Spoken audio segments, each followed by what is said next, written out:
Welcome back for my 5-star books of 2023. These were the best books that I read this year for a variety of different reasons. These were the ones that just stood out to me that were like, yes, I love this book. Sometimes it's just because I really enjoyed it. Sometimes it was just a really good book. There's a variety of reasons, so let's jump into the list. So to start off, we have got The Truth About Witchcraft Today by Scott Cunningham. Even though this can kind of feel a little bit dated, it is still such a good resource to give to people who know nothing about witchcraft. There's been quite a few times that I wish I had a couple extra copies of this book that just I conveniently can hand to people. I want to feel like Mary Poppins and just pull this out of my purse and be like, here you go, and just be that person because this is such a good book for handing someone who knows nothing about Wicca or witchcraft and what you're doing as a modern pagan. This is just such a great book. Of course, there's nuance of what you actually believe in comparison to kind of the mainstream beliefs, but it gives you a pretty good guesstimation of what we do, and it's such a good book. Next, we have got Llewellyn's 2023 Witch's Companion, A Guide to Contemporary Living by, of course, Llewellyn. So this is a great collection of articles, but this is the first one that I got, so I think I was just really oh my god, this is so cool when I read it, because I've read quite a few of these almanac things that they have now, and I don't know that I would love it as hard as I did the first time, but still, when you read it for the very first time, any of their yearly books where it's just the list of articles, you're gonna be like, whoa, this is cool. So I don't know if I was a little biased because it was the first one, but I really did love this one. Next, we have got Wicca, Essential Oils Magic, A Beginner's Guide to Working with Magic Oils by Lisa Chamberlain. I love that she stays on topic, and she has such good advice for both magical, but practical, and I am so happy my husband got this off of my to-be-bought list for Yule this year, so I now have a copy of it, and I'm so stoked to start to use it and take my notes from it. It is such a great resource if you are considering using essential oils. And I feel like she also had talked about making your own and stuff, just to make your own oils. It's such a good book. If you are using them, I definitely recommend that you read this book. This next one, I just don't know how I wouldn't include it in one of these lists at some point, because of course I would. So this is Wicca, A Guide for the Solitary Practitioner by Scott Cunningham. It's one of my first books. It's the first witchy book I bought, and I still absolutely love this book. It's great for looking back on the history of witchcraft, we talked about yesterday with Starhawk's book, Spiral Dance. But also, this book is still so relevant today, even though it's getting pretty old, but so many of us tell you to read this book, and there's a reason why. It is still on the top 3 recommended witchcraft books. It is so great if you're a beginner who is solitary, and I just personally have just a love relationship with this book. I have read it so many times, and every time I still am just so impressed with this book. Next, we have got Taking Up the Runes, A Complete Guide to Using Runes in Spells, Rituals, Divination, and Magic by Diana L. Paxson. If you are interested in the Norse runes, this is the book you need. Out of any book ever on the topic, this is the book. She compares different authors' point of view, even if they don't agree with her own. She includes so many different perspectives. She talks about how to use the runes, not just for divination, but there's spells with each one. There's a lot of backstory. This is the book if you are wanting to learn about the runes. Next is Handfasting and Wedding Rituals, Welcoming Hera's Blessing by Raven Kaldera and Tannin Schwartzstein. The names, I'm sure I messed them up. But this is a really good resource if you are getting married as a pagan. We actually used some of the information from here when we were writing our own ritual for our wedding, and it has got so many good rituals in here. We loved the rune one. Now, granted, we didn't do it as the book recommended because, we might barely have enough people who attended our wedding to make that happen. We didn't have a big wedding. We planned on more people. Didn't work out, but whatever.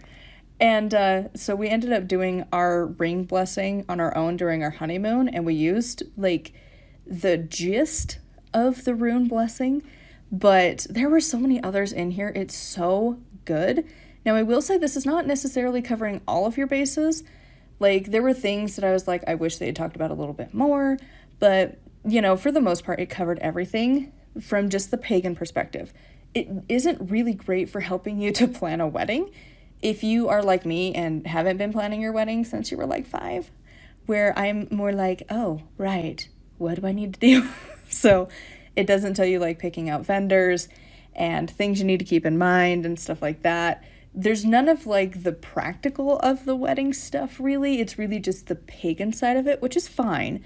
But just keep that in mind. Like if you are getting married and you want to have a witchy wedding, this is great for the witchy wedding side of it, but not necessarily the wedding planning side of it. Then we have got the sequel of my favorite book. So we have Living Wicca, a further guide for the solitary practitioner by Scott Cunningham. This is so great for intermediates. He has so many points for you to consider once you get the beyond, like the beginning witch stage. Most of these books, there's just some that, like really a lot of this list, I'm like, I still reflect back on these books. So the next one is The Craft, A Witch's Book of Shadows by Dorothy Morrison. I still think about this book. I still want to get this book and work through it just because. Have I already learned about the tools? Have I already blessed my tools? Have I already used my tools for like a decade or more now? Yep. I still want to. It was just such a good book. It's a great resource for beginners. If Inner Temple and like really the Temple series by Penzak feels a little overwhelming, this is a really good contender for going through the basics of a witch. Next, we have got Wicca, Book of Spells, A Beginner's Book of Shadows for Wiccans, Witches, and Other Practitioners of Magic by Lisa Chamberlain. Again, really great resource for any level of witchery. If you're a beginner, intermediate, advanced, it's got something for everybody, and it has quite a bit of variety in her spells. Next, we have got Broth from the Cauldron, A Wisdom Journey Through Everyday Magic by Cerridwen Fallingstar. This I was very concerned with because that name is like iffy on a good day. But it was really, really good. So this isn't necessarily like a teaching kind of a book or informational kind of a book. It's just a really good memoir of like the life of a witch. It is so fascinating. The timeline can be a little confusing at times because she doesn't go in order. She just kind of bounces around. But it is so well written and just so interesting. I wish we had more books like this where we could just read about other people's experience of being a witch, where you're like, cool, that's different, because we all do things differently. So it's really fun to get to see how another witch has lived their life, how they are a witch. It's just a really, really good book that I think it's just fun. If you have a chance to read it, I would recommend it. Again, it's more of a memoir than like teaching you anything, but there is something to be said about reading a memoir. These next three are very specific to my life. I don't know if other people are going to enjoy these, but these were my favorites. I have reread these. And every time, I still absolutely love them so much. So as you know, this year I wrote and published my death book, The Death Journey. As I was doing some research for that book, was the next three books. So, Will My Cat Eat My Eyeballs? And Other Questions About Dead Bodies by Caitlin Doughty. I love this book. It's so much fun. If you get the chance, you need to listen to the audiobook of hers because it's so fun. She's hilarious, despite being literally a mortician and talking about death. She manages to make it so interesting. So this one in particular is for the morbidly curious, and they are questions that kids have asked because kids are morbid creatures. Like, they have so much detail of the brain and they're just full of questions, and it's so much fun to think about a child asking these questions because you too have those questions, but like society's pressured you to not ask those questions, and you get the answers that you're like, but will my cat eat my eyeballs? Because we're witches, we have a lot of cats. So anyways, it is just, despite how morbid of a topic, it is super fun, but also just very informational. Next one, I feel like is just good when we are talking about death practices. So From Here to Eternity, Traveling the World to Find the Good Death by Caitlin Doughty. Such an interesting book. She goes through all of these different death practices around the world. Some of them, super cool. Like, there are parts of the world where like your urn is like digitalized and like you just key in like a code or like you tap the card or whatever to the thingamajig and it like mechanically brings down the urn, and then you have like a little altar spot that it plops it into, and then you can like, they have incense available and you can like burn your incense and whatever. Or I think I don't know if it's the same one or different, but it was like they have like Buddha urns and like they illuminate to the one that you're going to. The technology with death is so cool. But then you have other parts of the world that is just like whack, like in a cool way, but like I could never. Like, you bring out the dead bodies of your loved one every year, you clean them up, it's a whole thing, a whole community thing, And like sometimes you'll have like their mummies like in your house all year round, and like you get them up just as you would the living people, but you know, you just help them get dressed and just plop them up in the corner. And like it's so drastically different than the death culture here in the US and most of the countries that are going to be watching this, and it's just so cool. Like it really, the way other cultures handle death is so fascinating. And she went all over the world very respectfully. And like there's some that I would love to just get to like experience at some point. Like there's like these like very special magical kind of like mummified skulls that you get to hang out with and chit chat with, and you can get readings from them, and it's like that would be kind of cool. Actually, like this book is just so fascinating to see how death is handled around the world in modern times too. Like these are active practices, and there's some, you know, you have like the open put them on a building top thing structure of some sorts, and the vultures come and eat their bodies. Like it is just crazy how different we handle death around the world, but like in such a fun, fascinating, cool, all of the words. This, I'm a little bit morbidly curious. I'm a little deathling of hers, so I am very fascinated by it. I always have been. But it's just, I feel like everybody should read it at some point, just so you can like understand how like death is handled by the world and not just here. And her last book is Smoke Gets in Your Eyes by Caitlin Doughty. And this is really, it was her first book, and it's her experience of becoming a mortician and how she had, you know, these high hopes and this totally different viewpoint when she started her journey as a mortician to where she's kind of at now, and her like journey of learning all of these things. It is so fascinating. There are just so many details of it that you would just not experience unless somebody tells you about it. And it's so good. And she's such a good writer. Like, she just has mad skills. Like, she is the most personable person you're probably ever going to come across, especially somebody talking about death. And, like, she's just a hoot. If you've never watched her channel, you need to. It's Ask a Mortician here on YouTube. She obviously talks about death. She's got a whole bunch of different things. And it is so, her content is just amazing, whatever the format. So just go watch her channel, read these books. They were so good. Next, we have got Kitchen Table Tarot, Pull Up a Chair, Shuffle the Cards, and Let's Talk Tarot by Melissa, and I have no idea how to say that last name, but this is such a good resource for learning the tarot, and she's got very practical advice for it as well. Another one by Lisa Chamberlain, Wicca Herbal Magic, A Beginner's Guide to Herbal Spellcraft. She is just, well, actually, we'll do the next one, too, because it's going to be the exact same point, which is Wicca Crystal Magic, A Beginner's Guide to Crystal Spellcraft by Chamberlain. So her writing, for the most part, have been really good. And she just has this way of including both magical stuff and mundane stuff in her writing for pretty much any of her topics. There was a few that didn't, but for the most part, she did, and they were really good. Next, we have got Fiber Magic, A Witch's Guide to Spellcrafting with Crochet, Knotwork, and Weaving by Opal Luna. This is so much fun. So if you are a crafty witch, an artsy witch, this is so cool. So like normally when we talk about knot magic and stuff, it's very basic of like, you're just literally tying a couple of like really, really, really basic knots. This goes into like, let's crochet a witch's hat, guys. Let's actually make a poppet. Let's actually like make an altar cloth. So many fun, cool things that it's just not a book you see very often. And as somebody who loves to craft and crochet and all of that, this is definitely one of those that I cannot wait to get a copy of and do some of these crafts because they look like so much fun. As I have mentioned, there are just a few books that like they have been ruminating in the brain of like, I need this in my soul. And this next one is it. Hearth and Home Witchcraft, Rituals and Spells to Nourish Home and Spirit by Jenny Blonde. This is one of those books I have not been able to get out of my head. She just writes in such a fun way. Her podcast, well, it's very sporadic, which bums me out because like I love consistency and it's just not. But she is just a fun person to read.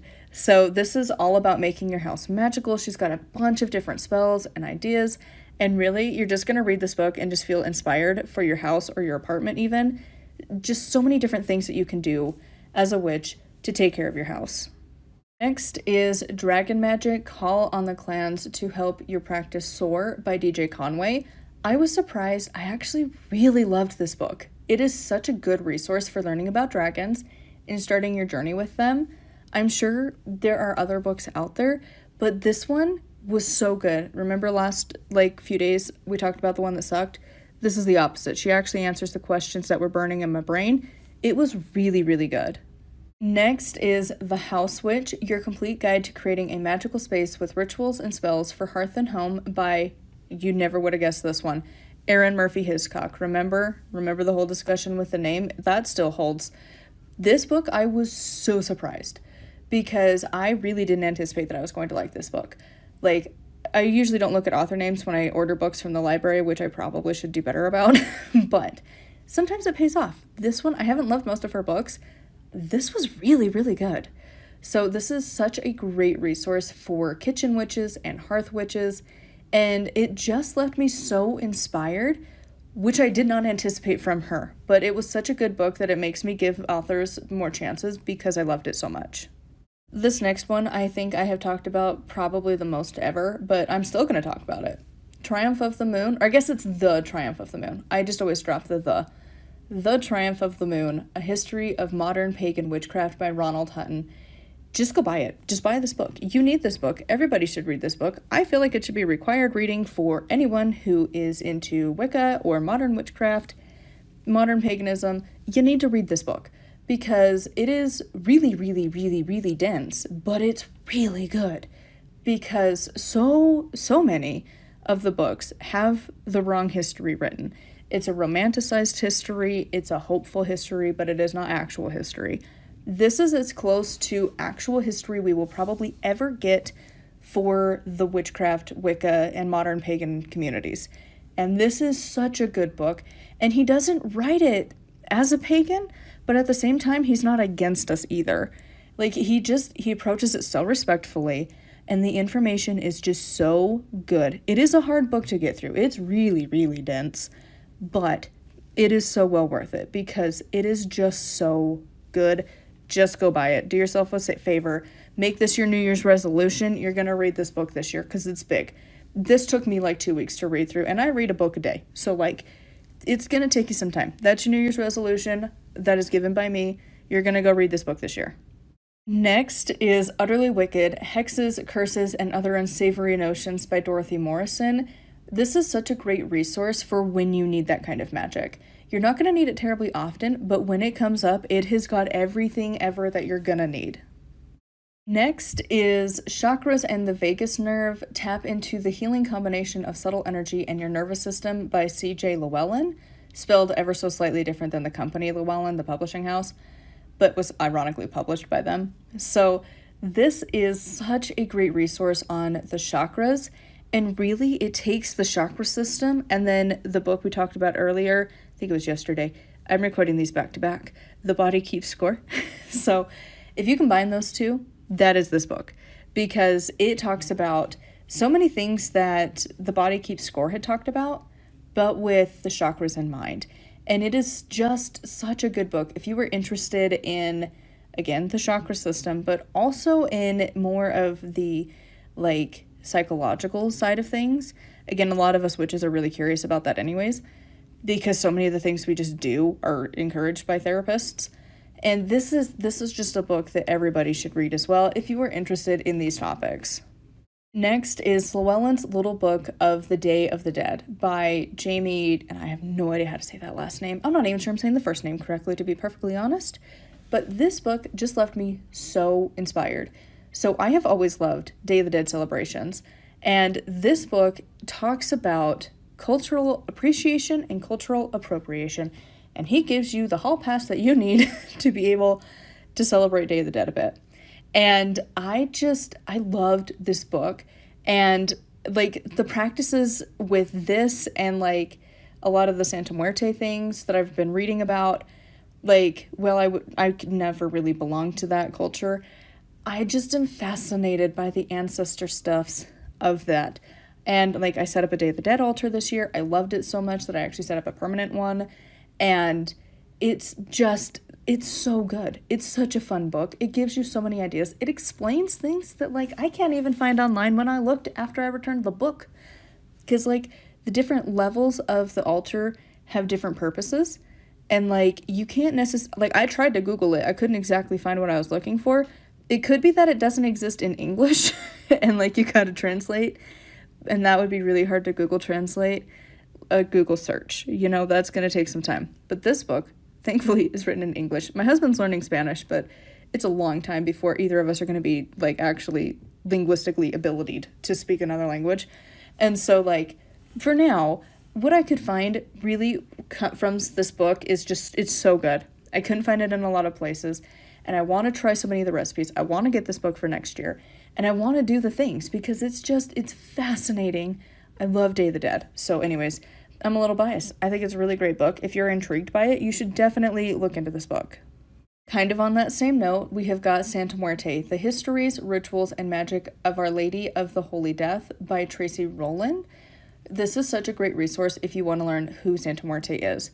And really, again, I mentioned this in the last time, but Santa Muerte I am so, like, really inspired, which is not something that happens terribly often, to be, like, uberly inspired. But when it happens, I'm very intrigued by the book. The ironic part is it's once again not for who I'm reading about at all. When I read about Santa Muerte, I am just so inspired with the stuff from her, but applying it to hell. Because I feel like if they're the same deity, could be, at the very least, they are sisters in death, and they have so many things that it's like, if we could have had, like, the history of hell the way we have a modern thing to going with Santa Muerte, how much would be the same or similar? Because it just feels like there's so much that got snuffed out with hell, because obviously her name is not ideal for the Christianization of Europe. But, like, there's just something to be said about, like, comparing Santa Muerte to hell. And I don't know that other people have that vibe, but I totally do. So when I'm reading this book, all I could think about was hell and how to do things and honor her. And it was a lot, but it was really, really great. I love feeling so inspired. And of course, Santa Muerte is a fantastic person, saint, deity thing. She's a variety. Is it a goddess? Is it a saint? Is it a bit of both? Who knows? But if you want to work with Santa Muerte, this is a fantastic book to pick up. Next, we have got The Living Tarot, Connecting the Cards to Everyday Life for Better Readings by T. Susan Chang. This is, I think, the best tarot resource ever written. Ever. This book is so huge. It is, like, the same size as, like, the Year in a Day books that are really walking you through every single month. You know, like, Wicca, not a Wicca Guide for the Solitary Practitioner. Wicca, A Year in a Day by Timothy Roderick. Any of the Temple series by Christopher Penczak. It's, like, that size of a book. Or even, like, Silver Ravenwolf's bigger books, like To Stir a Magic Cauldron or To Light a Sacred Flame. Like, the big training books, it's, like, that size, but for tarot. And it is so good. It is making you actually connect with these cards and learn these cards more than any other book. Because initially, it was going to be the Kitchen Table Tarot that was, like, my tarot book to go to. And then I read this one and it blew it out of the water. Like, this is the book to learn the tarot. Because she has you go through the tarot in way more ways than you ever will any other book ever. Such a good book. If you are learning tarot, this is the one you need to get. And do the exercises. They sound phenomenal. Next is one that I wasn't sure I was going to like. I was very hesitant going into it, and it's Backwoods Witchcraft, Conjure and Folk Magic from Appalachia by Jake Richards. And yet, I loved this book so much. The writing is just fun and entertaining, and it's fascinating to read about. And from this book came one of my favorite quotes that I'm just going to continue to live by for the rest of my life, and that is, "Fear is just faith backwards." And I have started to use that as a mantra whenever my anxiety kicks in, and it's like, damn, it's just one of those quotes that, like, you read something once in a while and it just changes your life. And that random little quote, I don't even think it was from him. I think it was from someone in his family had told him that. But that quote, so good. But this book, just in general, is so fascinating. Like, even if you don't really, like, you're not from there, you're not going to live there, it's such a good book to read through. This next one, I debated on including this list because it's technically not a witchy book in the slightest, but I decided to go for it because it kind of relates to spirituality and religion. So, and it's going to feel weird, but not that fancy. Simple lessons on living, loving, eating, and dusting off your... oh no. I never actually... Okay, so like I make my list before I record these videos. I didn't realize it auto-corrected it, so it says dusting off your books, which is just hilarious. Lessons in living, loving, eating, and dusting off your books. Please don't eat your books. But anyways, it's supposed to say boots. But yeah, Not That Fancy by Reba McEntire. Such a really good book. I absolutely loved it. It's half memoir, half cookbook. It's fun. I love it. I love Reba. I'm rewatching Reba because why not? The show from like the early 2000s. But the reason I decided to include this in my witchy book list, even though the review's on my other channel, is because this is just one of those books that is so good, first of all. I mean, you need to read it because Reba's hilarious. Like, my favorite thing from this book was her recipe for getting tater tots. It's 4 steps. You get in your car, you drive to Sonic, you order the tots, and you enjoy your life. That is the best recipe I have ever read in my entire life. But all that to say, why I included it in my witchy books is because when she talks about how she approaches her religion as a Christian is so similar to how I approach my religion as a witch. And that felt really, really weird because like it's not normal for me to like be like, whoa, we're doing like the same thing here and we have the same feelings. What? Like a lot of the lessons and things that she was told throughout her life, same. Like she didn't get instant fame. She had to work up the ladder and she had a lot of pressure and it didn't come easily. Fame did not come easily to her. She has well earned her right to be where she's at. It was not an easy way to get there. And she talks about how, you know, she would pray and she would talk and the answer she kept always getting was patience. And I'm like, oh my God, same. I hate that message. I really don't love patience as my virtue, but here we are. But like she talks about like when she needs to connect, she doesn't like go into a church. She goes out into nature.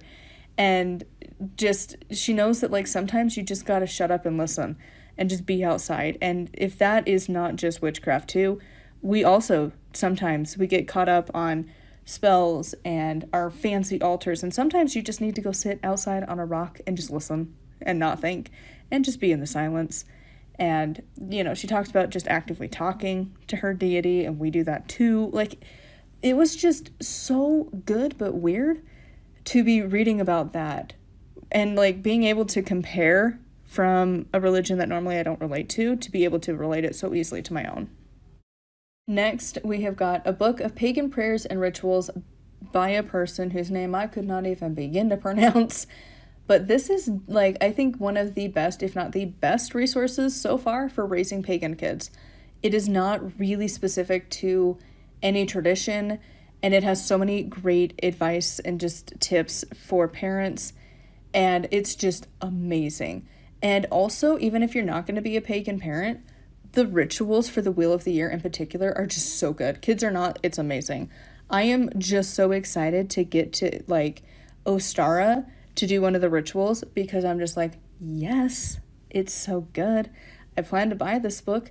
I'm going to actually really look into the Wheel of the Year from this author because a lot of times I just kind of am like, you know, like I don't really follow the like Wheel of the Year, goddess and god moving throughout the seasons, blah, blah, blah.